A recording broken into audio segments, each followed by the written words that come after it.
Tinatayang aabot sa 178.5 million pesos ng frozen mackerels galing China ang nasabat ng Bureau of Customs at Department of Agriculture sa Manila International Container Port.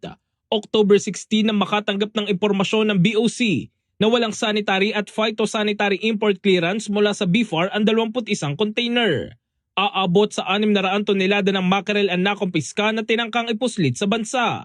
Nakita sa isang barko ang 21 container vans kung saan may kasama itong legal na mga kargamento. Isang Chinese national umano ang importer at ang lahat ng direktor nito ay mga Pilipino. Magtutulungan kami ng BOC para matrace nga itong mga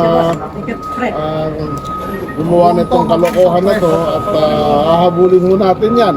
Makakaasap po kayo na pag natutong natin kung sino yung gumawa nito, magpapayal tayo ng kaso. Pasok na ho sila dun sa bagong batas na Anti-Agriculture Economic Sabotage. Paliwanag ng DA, off-season ngayon at magkakaroon ng fishing ban mula November 1. Kaya sinasamantala ng mga negosyante na magpuslit ng mga smuggle na produkto para ibenta sa mas mahal na presyo. Hindi naman matiyak ng DA kung ligtas kainin ng mga isda kaya susuriin muna ang mga ito. Tayo sigurado kung food safe to dahil pumasok nga ito without phytosanitary permit na dapat din-issue na mga kasama natin sa BIFAR.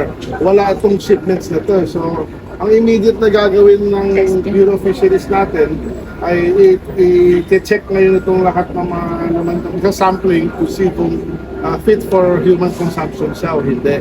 Sa oras na matiyak ng BIFAR na ligtas kainin ang mga naturang isda, ay ibibigay ito sa DA at gagamiting ayuda para sa mga nasalanta ng Bagyong Christine. In the heart of changing lives, ito si Brigada Jigo Custodio ng 105.1 Brigada News of Manila, The Music News Authority.